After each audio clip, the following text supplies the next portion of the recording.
Uh, we're live, right? I guess.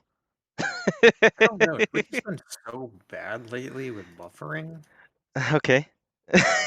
so I can't even get the main stream up. How dare you? How dare you? Oh my God. It's already Oh man. happening. There we go. Yep, looks like we're live. Oh, Alrighty. sick. Hello, everybody. Hi. Yes. I'm Frozer, Surf Frozer, Elf Frozer, Live Frozer, usually something like that on Twitch. And yeah, I have the honor to do the final East run of this marathon, which is East 9 Monstrum Nox. Um, how should I say? This game did quite a lot of changes in the last 2 or 3 months, I feel like. First, we played Ye- like through like half of the game. Now it's like before the current run that we're doing, like 1/3, and now it's like pretty much a former shell of the run. And Yeah, yeah, so yeah, first of like all, yeah, yeah, it's going to be a wild ride. And also, for the people that have not played this game yet, I can safely say there is legitimately like maybe 1 or 2 small spoilers that are like actually somewhat relevant. But other than that, it's like pretty much a very spoiler-free run. Also, I yeah, just we will still do the final boss if that kind of stuff, is considered a spoiler. yeah. Do bear that in mind, but Hmm. there really are not very many spoilers in this Hmm. run. It's kind of giga busted. So the last time we had this on the channel, our good boy Jado, Hmm. shoutouts to him for breaking this game. Hmm. Um, one of the 3 times, Hmm. anyways. He ran it for requesting for glory at about an hour 25 estimate. You'll see the estimate's about 55 minutes. It is severely broken, and we have like even more so than before. And we definitely have to shout out Mabo-san, also known as Korehonto Yoai, the Japanese runner who just found so many of the new techs this run. All right. Yeah, it's still any percent. So yes, we're going to do just like the minimal amount of gameplay while still having quite a lot of things to do. Especially like when we get to the middle. You will be very surprised what we're going to do with this game. All right. Yeah. Okay. I will do it on easy difficulty, of course, simply for the fact that it makes one fight specifically easy. Okay. Yeah, but I'm actually ready to go. I guess like we can start in 5, 4, 3, 2, 1, go. All right. Yep. Yeah, so I guess like you can tell about the story a little bit, what is going Yep. on right So now. basically, the game starts off in medias res. Once again, we are Adel for the final time this marathon. Um, and he's breaking out of prison. This entire game takes place in the prison city of Balduke. And Adol gets arrested early on in the events of the game because this town is has an incredibly corrupt legal and prison system. And by virtue of Adol the Red being kind of an infamous explorer who just kind of keeps winding up in terrible things, they accuse him of being involved with dark magics. That is more or less what actually happens in the I lore. mean, that's actually true considering how many ships he has sunk. And They say that in the game too. It's like, how yes, many times have you survived a shipwreck? I think like in total was 3 times, right? It was like in um, East 1, in 7, and in 8. uh, 6. Oh, 6 as well. Anyways, Okay. yes, there's dodge rolling here. Mhm. Depends on which games you consider canon, I think, as well. Anyways, there's dodge rolling here. There's also these little red markers. Whenever Adol is in his combat mode, he'll kind of put on this cape and this dark outfit that it signifies his alter ego persona as the Crimson King, because everyone in this game has these kind of OC type alter egos, and the it gives him the ability to do a Crimson Line, which is what lets him do a dash to a kind of precise point. And that's going to be useful for a lot of movement, but it's also going to be useful for a number of skips. So we're coming up here on the boss. This combat system is very much in the mold of Ys 8, where there's jumping, rolling, attacking, 4 skills that you bind to the floor pace buttons, flash guards, which is whenever you perfectly time a guard to an enemy's attack, gives you 2 seconds of mini crits and immunity to damage for a short time, and then flash move or flash dodge, which gives you a couple seconds of bullet time as well as immunity. I think in this game you also generate more SP, which is noted by the little blue semicircle on the bottom right. And that was a very solid Naruto. I Very well done. kind of disagree that because of that. He was just jumping around like a maniac. That's the thing that you don't want him to do, because then you cannot attack him too often. And you kind of want him to attack you so you can either get a flash move or flash guardian. Yeah. Anyways, so this is first chapter. We're starting up the game. We're getting to the Balduca Island, just strolling around, you know, what an adventurer does. Oh, now we're in jail. And then then the prologue starts, and yes, now what he's going to tell you here is how we're going to break out of the prison. Yeah, well, Adol has been behind bars, locked up so many times in his life across his various journeys. By the way, trying to actually get the triggers in this freaking prison room are just awful for Yes. some reason. They're way smaller, and you're just prone to jumping around and looking dumb and wasting time. Yes. So that is because there's very small talking hitboxes. But yeah, Adol is so used to breaking out of prison in this series that like this is second nature to him. Feels like home, you know. Alright, okay, so now we broke out. That's where the prologue ended, and we're just hiding in this abandoned house. And yes, now we're just hiding there for a while, and they will not find us. So what we're going to do, naturally, we're going down to the floor, and now we're basically just an entire different person, right? Yeah, so he gets a black hair dye and the scarf. Yes, so he's completely different now. I guess we can just call him Joshua Bright. It kind of looks similar, I guess. Not range wall. So Joshua Kristen. Joshua Kristen. Yes. Adol's third alter ego in this freaking game. Also, that was the most important character in the entire run. We see her again. I will get to the point why that one specific character definitely doesn't stand out and is very important. Anyways, so this is the first raid that we're going to do. This only raid that we're going to do. It's similar to Ys 8, where you have to defeat the Lemuries, or like, I will just call them monsters from now on. It's just easier to say. And so those have set spawn points, as you can see in the middle, which makes it super easy to navigate. And there's like various things they can do. They can either just try to attack you, just stand around, or they just try to run away from you, which this one guy just did. Unlucky. Anyways, here we all the mobs. That's yeah. There is like not a lot of like deep tech going on, especially like in this one. And man, those guys really don't want to cooperate today. Really are giving you the business. Nope. So yeah, the worst thing that can happen is them just running away. Normally, also yeah, there's some abilities that some of the characters can cast. So Apprentice can either heal you a little bit, or she can cast like a giant AoE. Problem is like, usually you want the gyro happen right at the end of the wave. Unluckily we weren't fast enough. But yeah. And so these are the other party members of the game. They're just kind of being your support characters. You'll note that Pro's doing a lot of downward thrusts. It's a good way of replenishing SP. Sorry, but continue. Yeah, sorry, I just had to focus a little bit. Man, those guys really didn't want to pick a fight. Holy. Like, yeah, if the big guy just runs away, you expect to lose like at least 5 to 10 seconds, depending on what he's going after.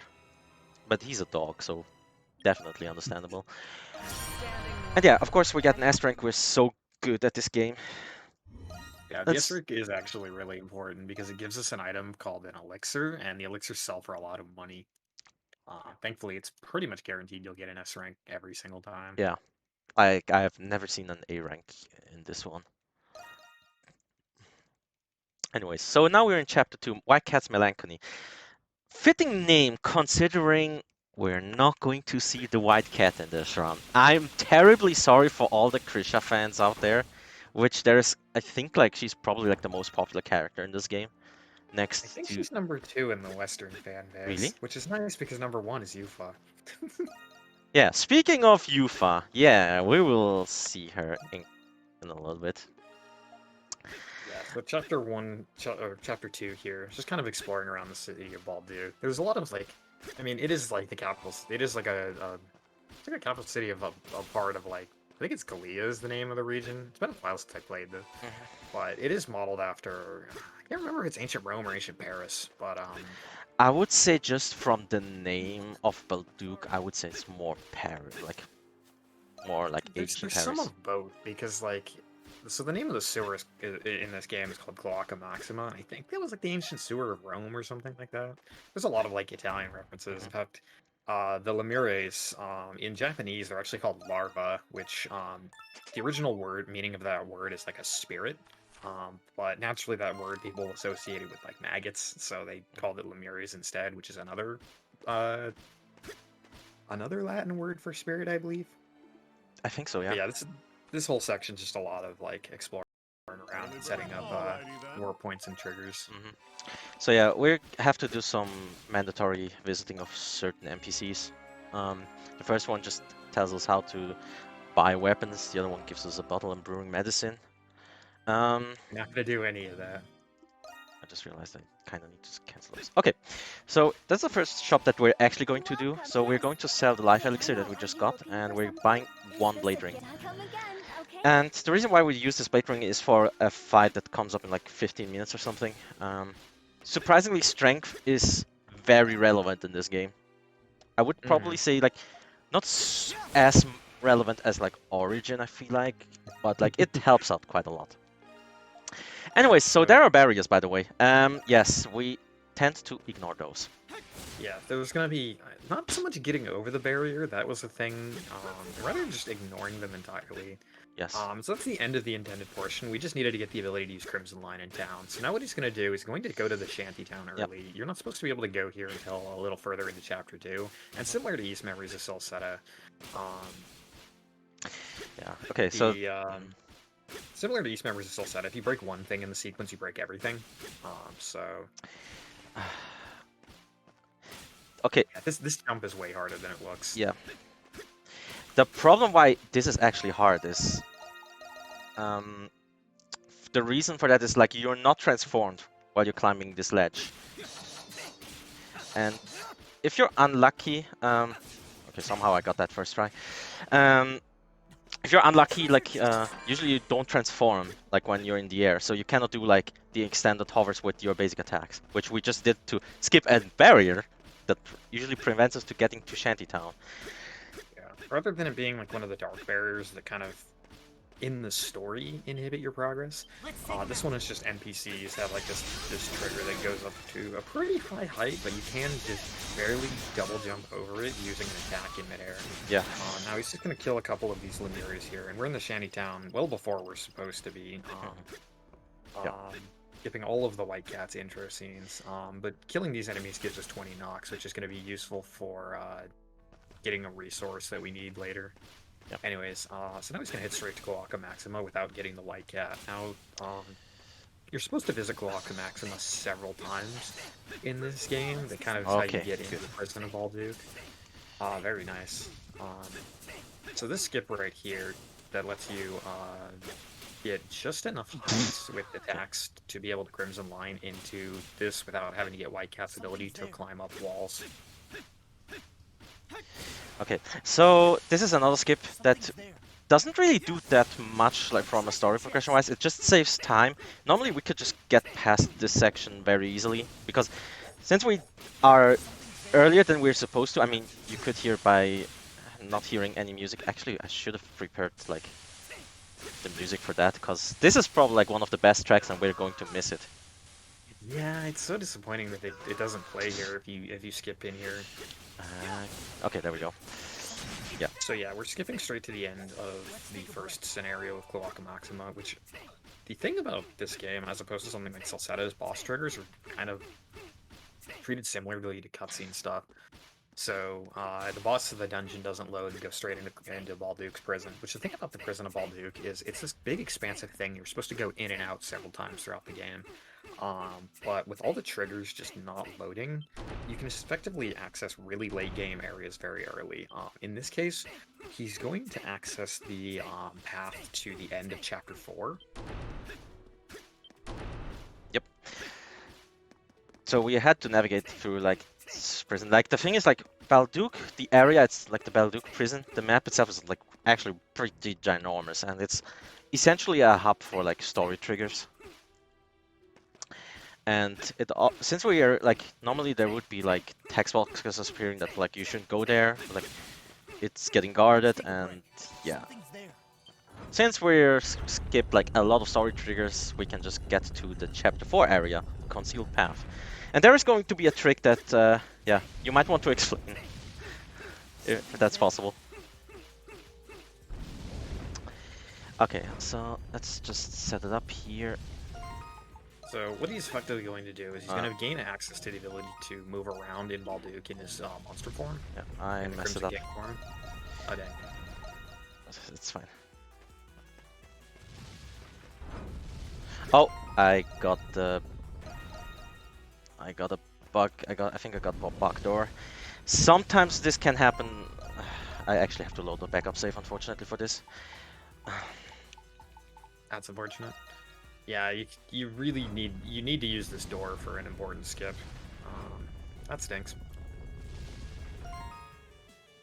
Yeah, no, I have to reload. I have to redo it again.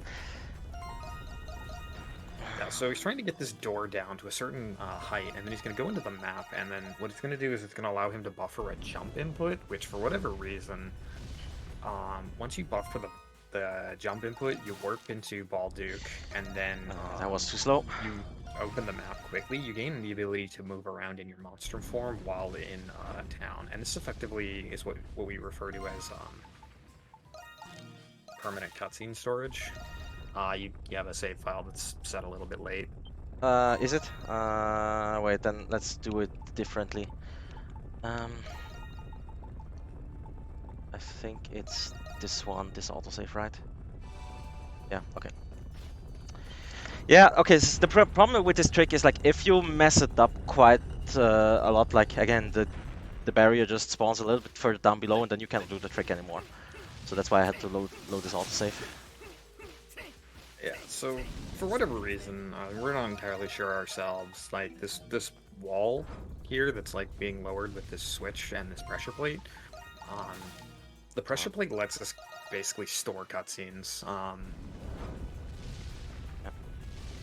and that just breaks the city of Balduke. I pressed... Yeah, okay. I can see like I'm just a little bit too nervous. I'm sorry about that. So... Oh, good. Okay. Okay, there we go.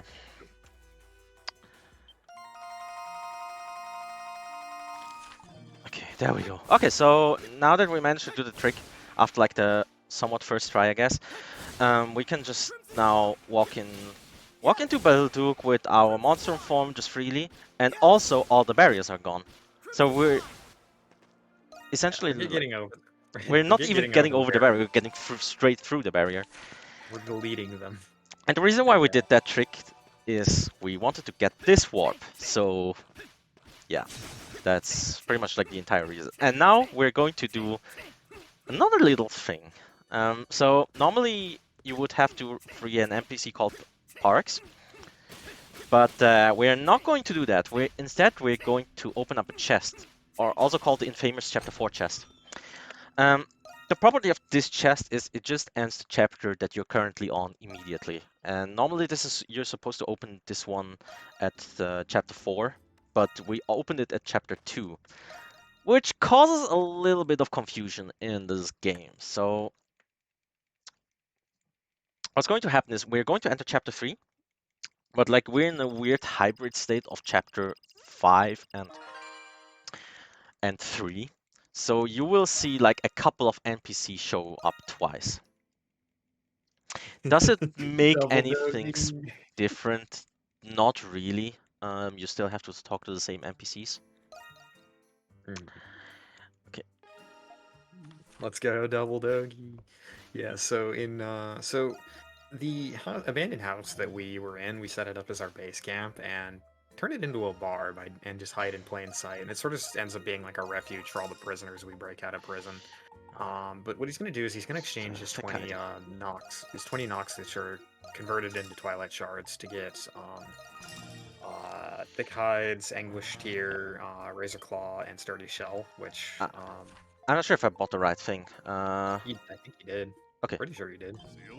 Check. And those you can exchange those for a poison glove, which is going to be extremely useful for one particular thing Okay, should coming be up. good. Yeah. Otherwise, I can just trade them in. I think should be fine. Otherwise, I will just. Go get him. Save. Also, yeah. By the way, let's say hi to Yufa. Yeah. So Yufa becomes the barmaid at our bar. But yeah, she's also the Raging Bull, and you'll see her very soon. In her monstrum form. Yes. So we have a warp set up to chapter 5, and the thing about the concealed plate, concealed path pressure plate, is you can constantly reuse this for all sorts of glitchy shenanigans. This is a big thing I believe Mabo first discovered, or at least like first really used to break this game. So yeah, now we're in a state, I think like that is either chapter 7 or 8. So this cutscene still plays because we entered a cutscene while being in the cutscenes skip state. And now we're playing a cutscene in chapter 5, which we can conveniently skip. And in chapter 5 what happens is, yeah, Doge is going to enter into an arena and he's going to fight and win single-handedly. And then there is like a bullfight going to happen, which we conveniently skip for story purposes. And yeah, and then Yufa just joins the party because she reveals herself to be one of the monstrums as well. I mean, let's be real, that was like, she's like one of the most obvious ones to appear. Also, yeah, since she's in the party way earlier than supposed to, the little NPC just standing around there somewhere in those cutscenes they're not supposed to appear. I will. So yeah, this is Maxim. He gives us the Violet Glove, which applies a poison effect to Yufa's abilities, which is extremely handy. Oh yeah, we have Doll in the party, by the way. Yeah, so Doll is in this weird ghost state. You never want to accidentally go into your party swap menu because then you just delete her, and her and Owl have the same weapon type, which gives a damage bonus. So you really don't want to get rid of her. I need to reset this. Let's see, is it the bug door? It's not, okay. Yeah, okay. So we haven't really touched on why this exactly works, but effectively, when you open the map, the game advances a couple of frames. And all is that. You know what? I need to reload this. That's bad. You yeah, don't want that ever to happen. Yeah, effectively when you load the Effectively, when you open the map, the game advances a few frames, but it's still in a menu state, so it tends to break things. This happens to be like a recurring theme for a lot of the 3DS games. Salsetta has it, 8 has it, I believe. Okay, so this is the final cutscene storage that we're going to do. Did you set the game to chapter 5 first? I did not. There's one thing that I forgot to do. Yeah, Yeah, so like the run like itself, again, it's not that you don't even need to use cutscene storage for this one. Yeah, right. yeah. Like the thing is, like since we're doing a bunch of cutscene storage shenanigans, like it gets very confusing. So what we're supposed to do is we're going to break the wall here, and then we have to do cutscene storage again. Did you get the soup or the food as well? I did not, but I can still get it. Okay, just making sure. Yeah. Yeah, as I said before, like this run is pretty much like very new in terms of I should actually. Oh yeah, the current route for this, I would say it's probably like a month and a half old at this point. Yeah. So. and like I didn't really have like that much time to learn it, but like in terms of practicing it, because there was like a lot of stuff going on. So unfortunately, like I hope like I'm not doing too bad on the time, because And you have the figs, right? oh yeah, I broke it. Okay. You have the figs, right? Yeah, I have the things. I have the poison glove. Let me just double check everything. Yeah, I got the items. Yeah, I got the I should buy revives. I just realized. Yeah, that's what I meant by the figs. Last time I just didn't buy any revives and didn't need it. So, and this is a brave move, because the reason why we buy those revives is the next fight that we're going to do. Not very fun. In terms of like, it is very boring, I would say, and but it's like we're going to fight a bunch of like super high level enemies.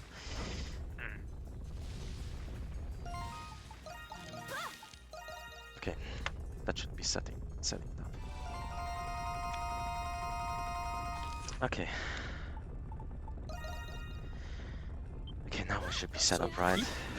The key thing about this particular warp is he's using it to just break all of the barriers in town.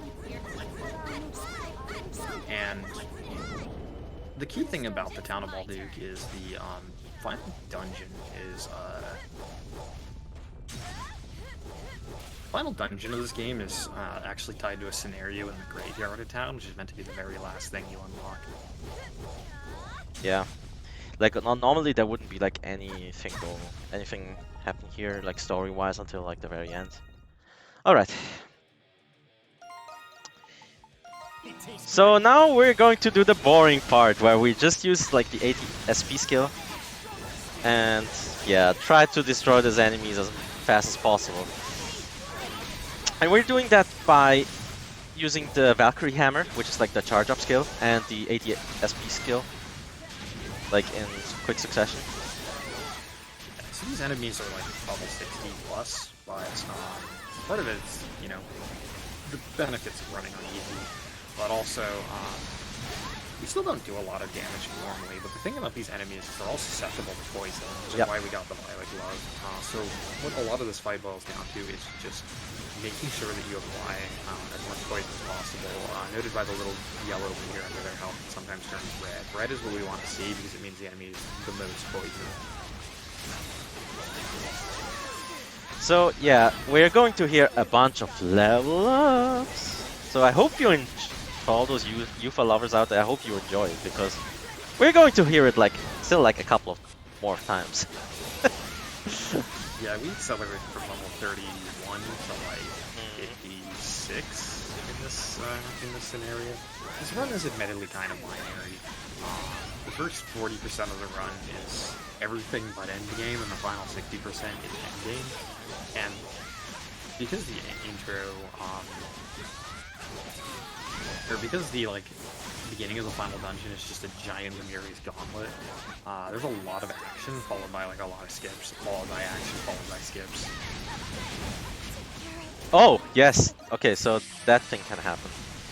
So, yeah, since like we're so heavily underleveled, things do quite a lot of damage, and sometimes you will just get hit by so many things at the same time that like you don't level up from defeating the enemies, and then you will die. So that's why we have those backup healing items.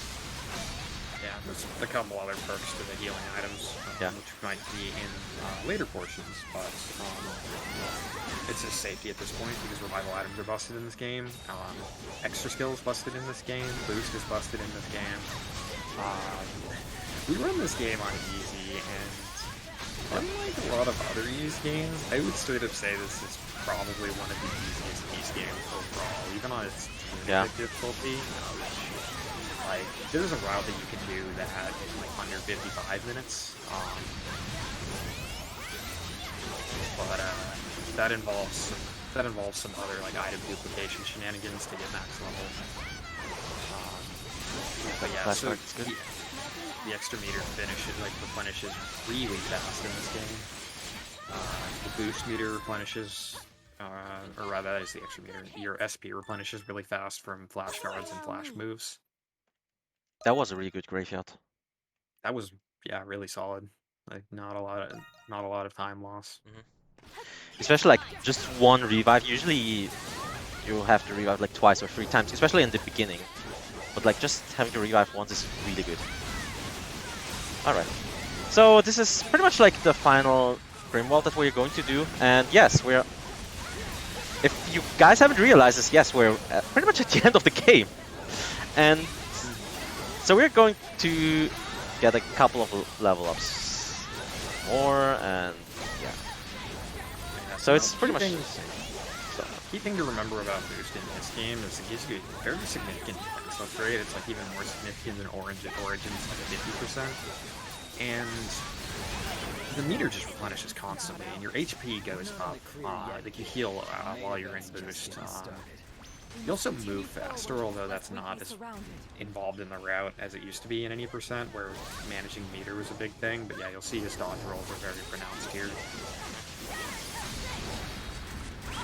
I love the dialogue here where you just see Cat just says, "We've been through a lot together." Yeah. Favorite voice line in this game. Just like, we've known each other for all of like 20 minutes tops. Yeah.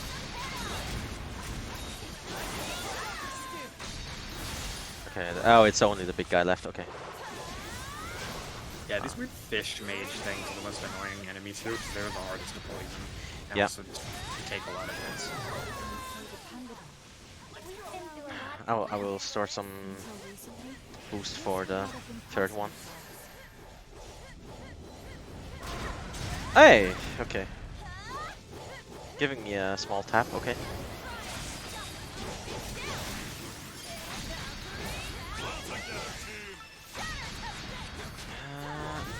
Okay. I hope. There's a whole bunch. Okay, Sorry. I have to get the food item for the experience. Not that it at this point really matters. Oh, that was also really good. The fortress is just up ahead. Yeah, not that it really matters. AXP at this point doesn't really matter that much. It's just important for the first, like for the graveyard fight. For this one, We can't afford to stop now. it does help to deal more damage, but other than that, it's not Yeah, super relevant. You want as many levels as you can just to make things quicker, because the final boss just is a beefcake relative to how much power we actually have right now. So the neat thing about this section in the current any percent is because we have Bull, we can break the crystals. We don't have to get out of bounds here. Yet. You're used to that, dude. Yep.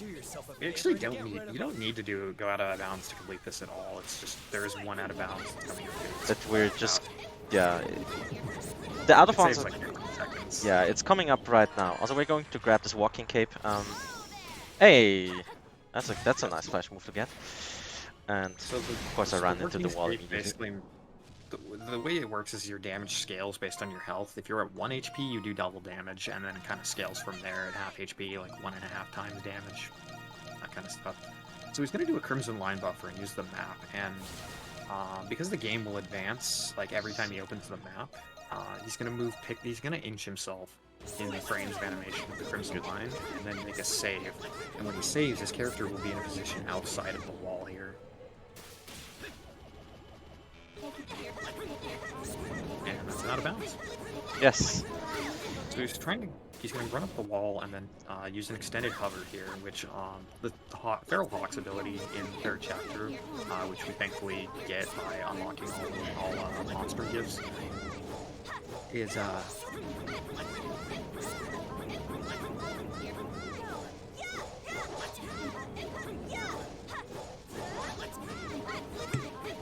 oh, sorry, that didn't clear my throat, so I muted my mic. Is the ability to like pull out wings and hover, which you repeatedly swap characters and press jump at the same time, or double bind in this case. You can do what's called an extended hover, which allows you to get far more distance. So once you get up enough height, you just get out of bounds and then just fly to this big room in the center of the prison of Baldu. or well, the ancient prison of Yor, which the Balduke is like the successor to. I don't know. Mm. It's like 6 in the morning trying to explain lore while also trying to explain a 50-50 speed game. Wait, I thought we don't talk about the lore because we're skipping like 95% of it. Hold up! No, no, no. This is not a lore stream. No, no, no, no, no, no. No.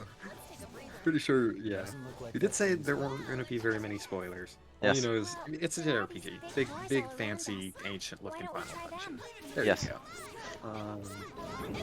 So we're picking up a couple of items in these treasure chests. These are going to be used for the final recipe because you need damage really badly.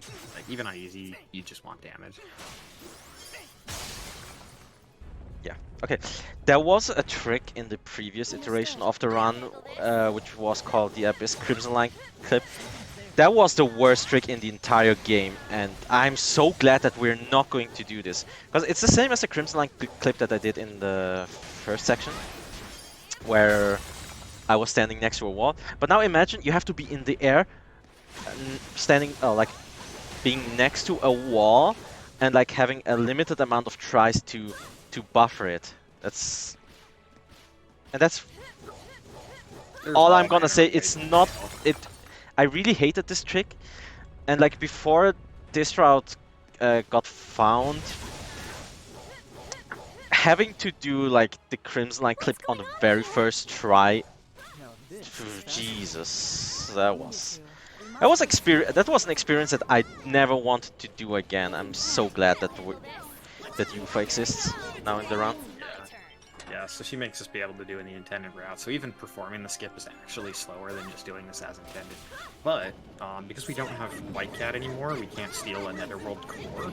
So we need to get creative to get one. So we get another cool strat in this room here, which is going to involve using these floating pillars and extended hovers. Okay, it happened. I knew it. Okay, sometimes whenever you're like at the bottom of a wall, and like you're trying to wall climb it, it just puts you there, and yeah. And I'm so glad I'm Doll is in this one, man. yeah, It okay. just isn't I'm inside. okay. I'm messing this up a little bit, but you know, I will do a backup. So we can go to the left.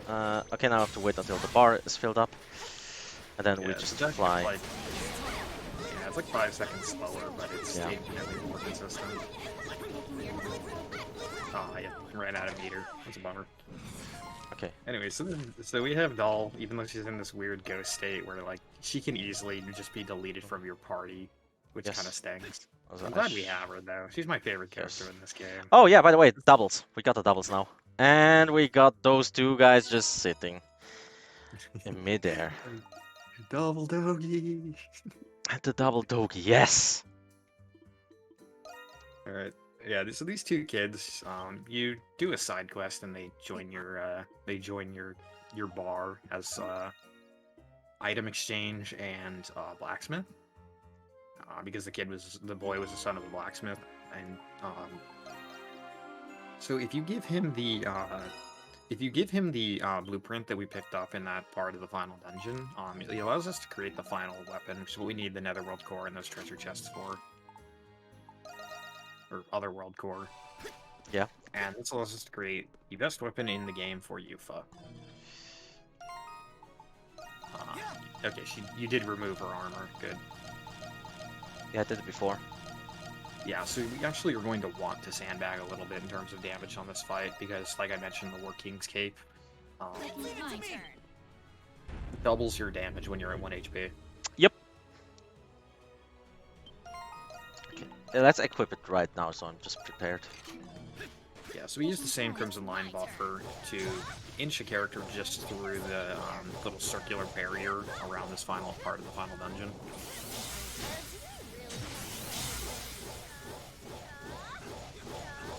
And yeah, So each time he opens the map, the game advances like 1 frame. So you need to open it a certain amount of times in order to move the character just far enough in the animation so that when you save and reset their position and reset their momentum to 0, they will just appear inside the boundaries of, in that case, the barrier surrounding the elevator to the final room. Or in the previous case, just out of bounds. There used to be a lot more out of bounds, but we have obsoleted a lot of that. Don't forget to... Oh, wait, I have it equipped already. I did just hit the safety save in case I somehow forgot something. Which you know, which can happen. It just makes the fight very slow. Okay, so this is... I usually eat the Groton and the level up before this fight. okay. There's no way we're gonna let That's not the attack that I wanted to see. Our fates are with the gods, and certainly not yours Yeah, to that's the one that I decide. want to see. Still got hit once only. Can you... Okay, there we go.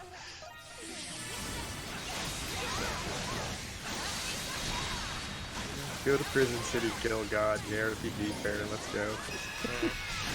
Yes, this is part of where the revive items really come into play. And we actually specifically want the black figs because they replenish us at 100 HP, which is about as low as we can go. And you're going to be seeing a lot of round and round and a lot of Yuka's extra skill here. You kind of just do this infinite loop here, which because bonus meter and SP replenish so plentifully, this just ends up actually being the most optimal way to beat this final boss.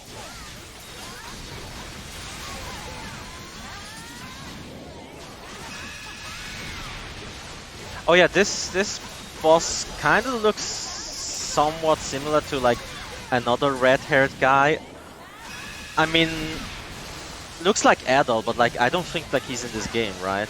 Because we kind of established that this is Joshua Bright that we're playing as right now. And yeah, but yeah, this is like a very simple fight. Like we just switch between, like the ADSP skill, Valkyrie Hammer, and then the main attacking skill. It is very boring, and I mean that's like also like the most efficient way to just defeat this boss. Even like in higher difficulties, you kind of still have to rely on that. Not rely, but like it just makes it so much faster. Yeah, there we go. it is pretty competitive, admittedly, but there is still some amount of skill expression, making sure you understand this boss in the past and get the flash cards when you want to.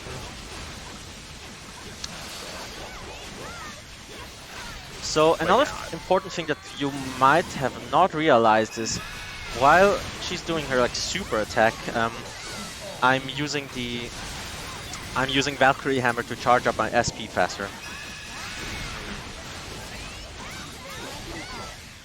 But this guy's not really cooperating too much. Like he usually just dodges the attack. Yeah, very unfortunate, but other than that, normally there would be like a second phase in this fight where he does like some more additional attacks. I hope we don't see it, but at this point it's very likely that it's going to happen. Also, somehow I have way too much air. Oh, okay, good. We didn't see like any of the super slow attacks, which is very nice. Yeah, there's some actually pretty interesting ideas, I think, behind this final fight, at least in the setup. It's one of the more interesting ideas they attempt with this game, which I'll admit, I think the story in this game is okay at best and kind of not great at worst. Yeah. But there's nice things that this game and this story do that, you know. And I think it's really interesting how they draw on the final boss. It really kind of just, it feels like the ending of this game is just kind of coming full circle in a lot of ways with this series. For reasons I won't explain because, spoilers, it's one of the good parts I think of the story with this game. But yeah, so he's trying to get the extra skill here to hit Yeah. various different components of this boss. Yeah, it is slightly like it is kind of difficult because like how should I say it? It's they're like in such a distance that you sometimes just cannot hit both of them. And depending on like the posture of those of the boss, sometimes you just hit both, or sometimes you just don't hit anything, just as I did with this Valkyrie hammer. And there is an attack that I want this boss to do, but he's just not having it today. He's like, no, I'm just giving up. You know, I don't even want to try to kill you at this point. So there is a thing that where like there's those small staffs running around. This one, yes, except this one. Normally you're supposed to use the gift of like Valkyrie hammer to destroy those, but we just purposely tank those so we get into like lower HP rage, so we do deal more damage. There's definitely parts of this fight where you intentionally sandbag to get your HP low. This is the most variable fight in the run, unfortunately. Yep. There's a lot of ways you can save and lose time. It sucks too, because like my DV, which is technically leaderboard ineligible because I use turbo for dodge rolling, had like the most incredible fight, but like a really mediocre early game. So once that all comes together, we can pretty much get this run down to like a 43, 42 Yeah. probably. Alright, this was phase 1. Yeah, phase 1 actually like very simple, like we just do the spin to win. Oh yeah, time on the I will tell you when it's time. It's not after this fight immediately, it's way later because there's still like a story portion that we have to do. Anyways, so second phase, there are those spikes that we have to destroy first, and we're using Doll's Gift for the one and only time, just to scout those thingies. Let me check, it's on the other side, okay. Yeah, so Doll's Gift is the special eyes. They let her see secrets and all sorts of things. It works nice in function, but like this final phase of this fight is the worst boss in this entire game, to be completely honest. Nice nice extra skill. Yeah, look, I just wanted to show that like Adol is not doing that great in the damage department, but you know, again, he had his time in like already too many games, so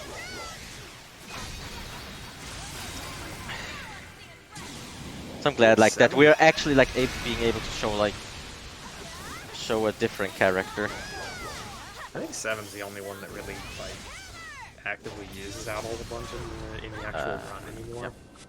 All the party system games, you replace them with someone else. But anyways, so yeah, you need to hit the 6 pillars here, which thankfully, because of Dog's Gift, you can identify which one is the correct one. Although, for whatever reason, the gift is also tied to your stamina meter, so you can just lose the effect. I was not supposed to use a skill when he does this attack, but it's fine. Persistent bastards, die already! Yes, Credo, I agree. This guy really needs to go. But yeah, okay, this one I will definitely tank. Somehow I only got hit once, which is very surprising. Counting on you. As an aside, as much as I say Doll is my favorite character in this game in terms of moveset, Credo is probably my favorite character in personality because he's just a jerk. He's a jerk the entire time of this game, and they're like, he's our friend. It's like, I don't think he likes us. Understood. I mean, yes. Wait, okay. I didn't see the thingy. It must have a weakness somewhere. If it does, my gift. I was thinking about just doing this blindly without like any of the usage of the Doll's Gift, but like we're like I feel like there's like a lot of things went wrong already, so like I just still do it. But yeah. This used to be a thing you would do in any percent where you just try to inherit your way through this boss because you just don't have boss gift. And it sucked. Like this fight's already not particularly good, at least in this phase. But like especially when you can't figure out what the Nice. Did the super actually just miss entirely? Perfect. Great. yeah, you only got like the first tick of damage. That sucks. Yeah. Who's Credo? Yeah, doesn't exist. Not an important character. That is Feral Hawk that I actually meant. You're right, you're right. Alright, so I think we only have to do 2 phases of hitting the main body at this fight. There's a lot of annoying attacks that you just don't get rid of. Alright. Alright.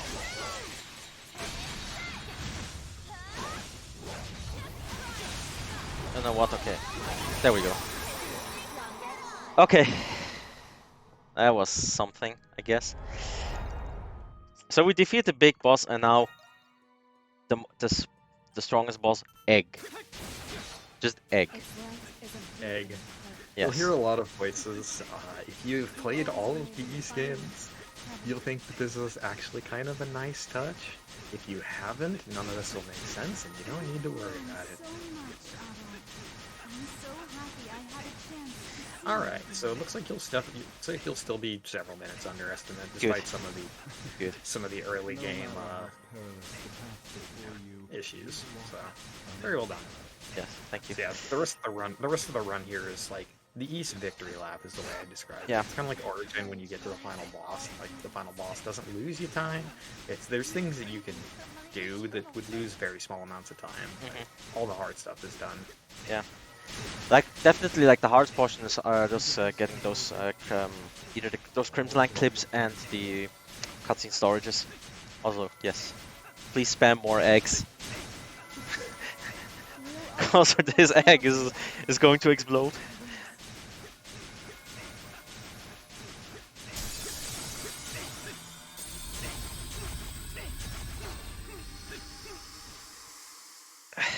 Okay. All right. Flashing light warning. Oh. I was too late. I was too late on it. Yes. Yeah, I totally forgot about that as well. All right. Okay. Sorry. It's fine. It's fine. And if you're not fine, I'm terribly sorry as well. Okay, so this is another victory lap thingy. I just totally forgot that I need to warp here. Wait a minute. Did it just not play this one? It did not. Okay, great. I did not know that this can happen. Man, what a great finale. I totally forgot that I need to talk to this section. And now I can warp. But hey, we're just going to various places, saying goodbye to everyone. I'm kind of glad that we're actually skipping this cutscene, because... Oh boy. That specific one with Krisha is very sad, and yeah.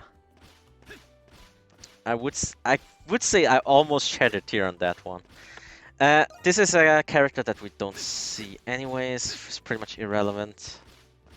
And now we're saying goodbye to Yufa, and now we're just going to the end. Yeah, a lot of this part is just, saying goodbye to all the NPCs you met along the way and going off on your merry way to your next adventure. And 2 more skips, and this is time now. GG. Oh, God. Video game. I did beat the video game in a very spectacular fashion. Oh, boy. Yeah, I am quite tired. Now, I actually kind of wanted to prepare like a speech, especially like for like the actual like finale of like the East portion of the marathon, but I am like not a really good talker, unfortunately. As you may have realized, I will also tell you right now, I was incredibly nervous. That's why like I feel like I did a little bit underperform here, but it is what it is. So you did very well given the circumstances. Yeah. Like, yeah, a lot of this route has changed. Like, Mhm. since the submissions for this marathon opened, it's kind of a tradition, I guess, that East games just get really broken before marathons. So, you know, well done. You came in underestimate.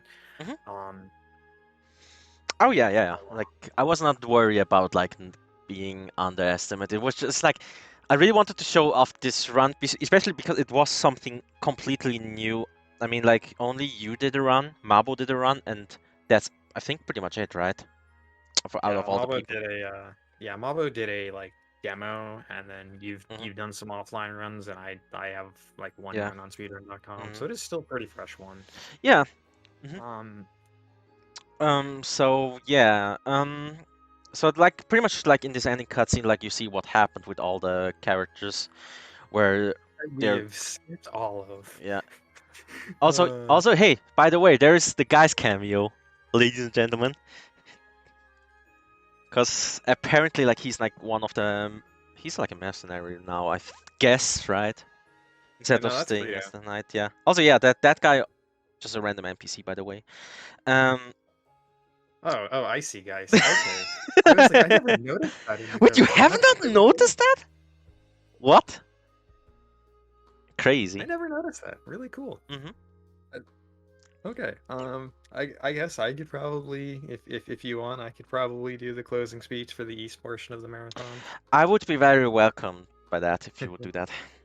Yeah, huge shout outs to Frozer. Really helped out with coming up with the route for the current category of East 90%. But yeah, a lot of this gotta give thanks to Lost San and Pinge San, Mabo San, you know, several Japanese runners who broke the game both before and after this one released. But yeah, it's been, I think this is the 6th year we've done marathons on the Limit Break channel.